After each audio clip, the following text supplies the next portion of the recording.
Okay, here we are ready to do what I'm calling a revision workshop. And what that means is that you are going to watch me in real time read a student's first draft and look at what it means to start revising it. This could be a tedious video, but I think it will be really helpful. So please push through the boredom. And the objectives for this video are to take inventory of a rough draft and figure out how to structure it in a reader-friendly way. Also, learn how to write topic sentences, learn what the specificity level of those topic sentences should be, and then figure out how to make your paragraphs richly detailed and not just a list. So here's what I would like you to do. When you're taking notes, I want you to keep track of what I am doing to the student writing. So you're going to see what that means, but I want you to imagine like if you had to explain to a student how to do what Dr. Malone just did to the rough draft, that's the kind of note I would like you to take. So let's dive right in. So this is a student that gave me permission to use their first draft, and I want to just kind of read it first. So in your how-to list, the first thing you're gonna do whenever you've written a first draft, even if it's your own, is kind of read it through and say, what is each part actually accomplishing? So we're gonna start reading now, and I'm going to take some notes using the comments. In my life, there are many key roles that writing plays, and every day I text my friends, as one usually does, because I'm addicted to my phone. I'm always texting somebody, whether it's my parents, siblings, friends, or even my cheerleading coaches. In the world we live today, we do everything on our computers and phones. So writing to me is like texting or emailing. It's very important to me. I write emails to my teachers when I have questions, comments, or concerns. I text my parents whenever I need one of them to buy me something. I text them to keep them updated in my life. I don't just use them for money, I promise. So a little bit of her voice coming through. And lastly, I text my friends. I text my sorority friends when we have events. I text my classmates when I need help on assignment. I text my best friends to keep them updated in my life when I need life advice and just to get a good laugh. And I obviously use writing in school. Okay, so this looks like we're changing to a different idea. So let's take stock of what we've already got so far. It looks like they actually do have a headline for their paragraph. So they're on the right track.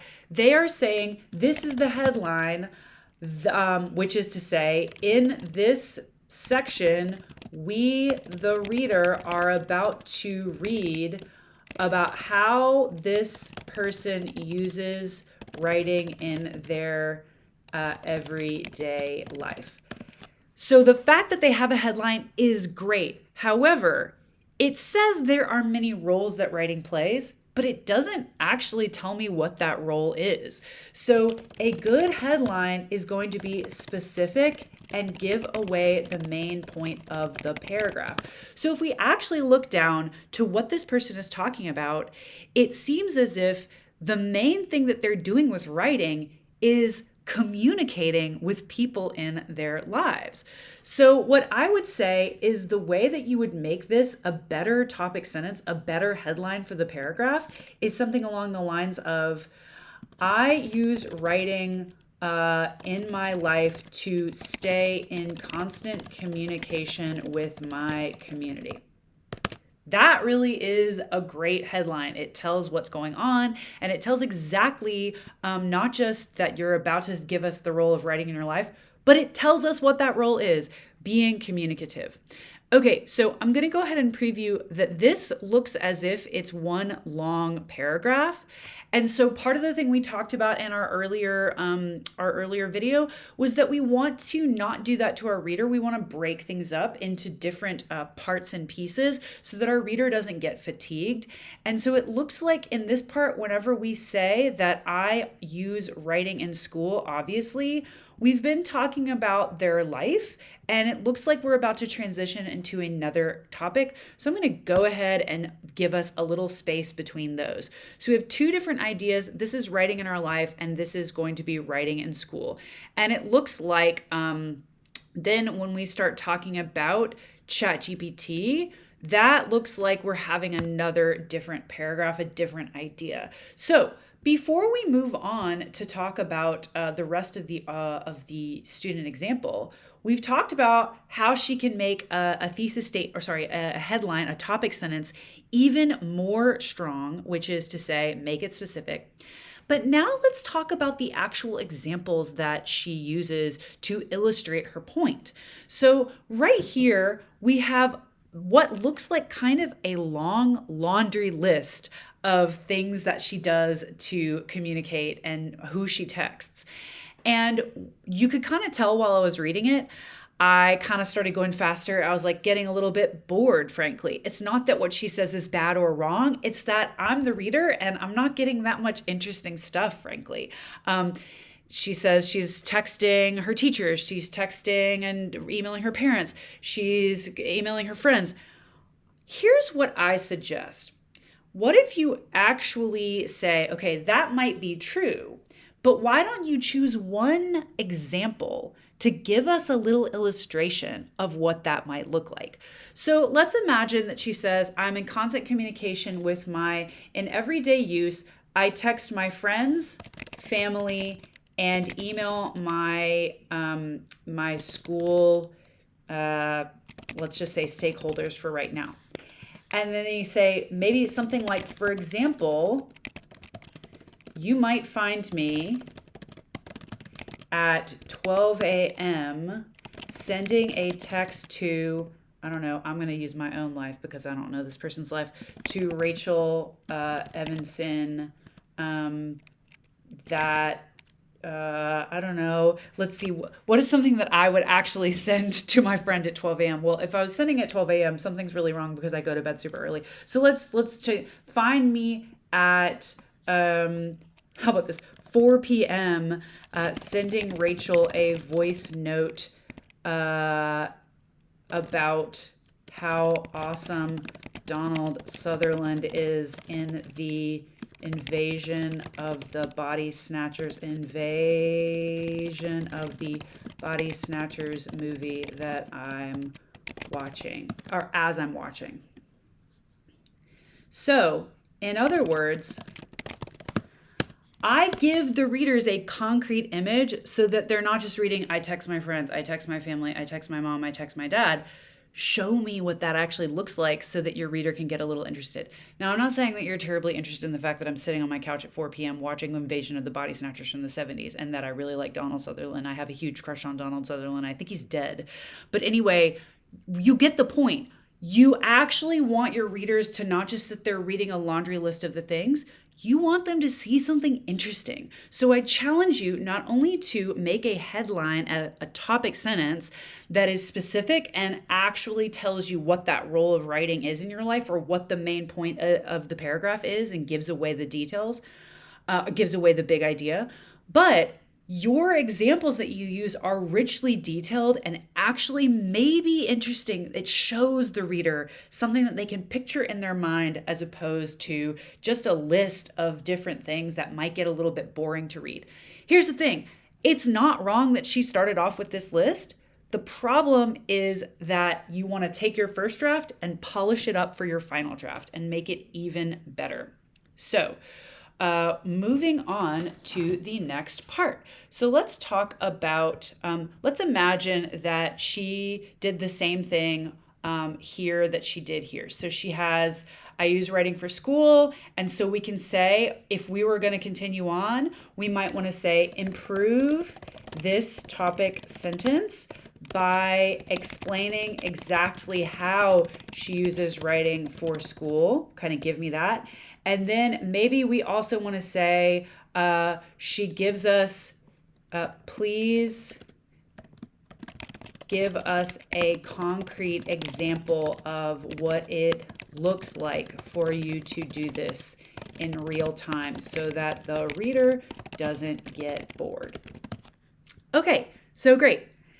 Given how difficult writing for school can be, it's no wonder that people are excited to use ChatGPT to make it easier.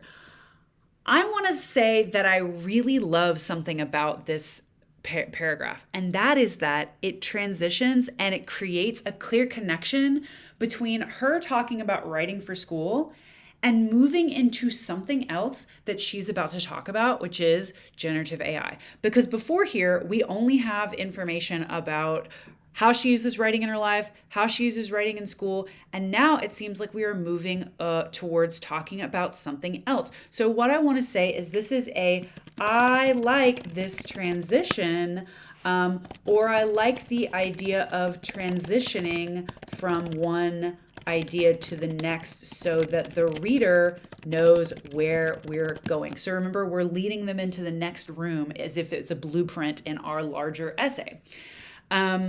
Maybe we say, we might want to do this. So maybe that's the final sentence of the last paragraph. Because the thing is, we still don't have a clear topic sentence. What exactly is she going to be talking about? So ChatGPT has gotten very popular. We use it to fix that issue being that writing is difficult. We get lazy and put the prompt in, the chat does it for us. I'm a victim of using AI, and if you say you haven't used it, you're lying. In my experience, I've used AI, but I also Google whatever I need to know. Have you ever been in the middle of writing and need a synonym for an antonym for specific words? It happens to me all the time. When this happens, I just Google it. You might ask, well, it's because ChatGPT gives us wrong answers sometimes, if not most of the time. They go on to talk about a lot of things that are going on in class. And here's the thing. I think a lot of this information is very good and it's part of what she needs to write about. But I'm not exactly sure what exactly we're talking about. What is the main idea that she wants to get across here? So this would be a question that I would have. So there's some good information. How does she want to organize it? Does she want to say, because remember, where are we going? We should, by the end of the piece, figure out how do you plan to use it or not use it as a student. And by it, I mean use Gen AI or not use Gen AI as a student. So somewhere we need to answer that question.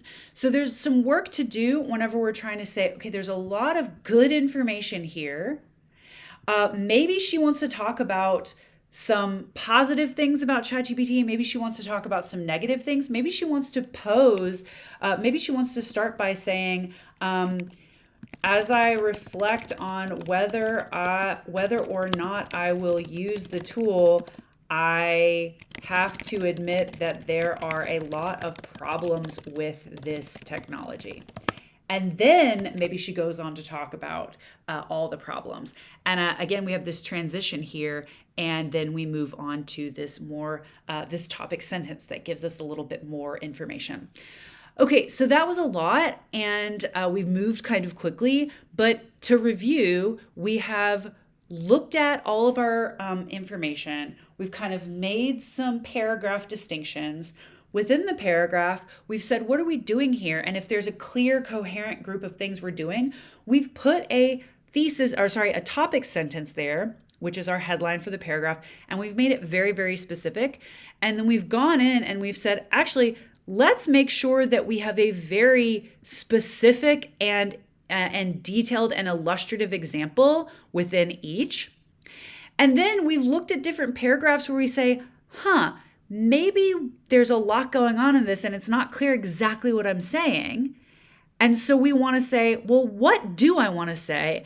And maybe we create a new topic sentence that then helps us pick out, okay, maybe we pick out all of the harmful things about Gen AI and put it in that paragraph. And then maybe we have another paragraph that talks about the helpful things. There are lots of different options for this. But let's take a moment to kind of talk about what we just did. So we're going to talk about the introduction later, I promise. That's going to be in the next video. But as you're working on how to think about your reader, we want to break up our essays into distinct paragraphs by looking at what ideas go together. We want to write that topic sentence headline for each paragraph. We want to see if we can find information to either eliminate or consolidate. So remember when I saw that list of all the things that she had used texting for? Maybe we don't need all of it. Maybe we need to summarize it, say I use it to keep in constant communication with people in my life, and then give me maybe one or two good examples.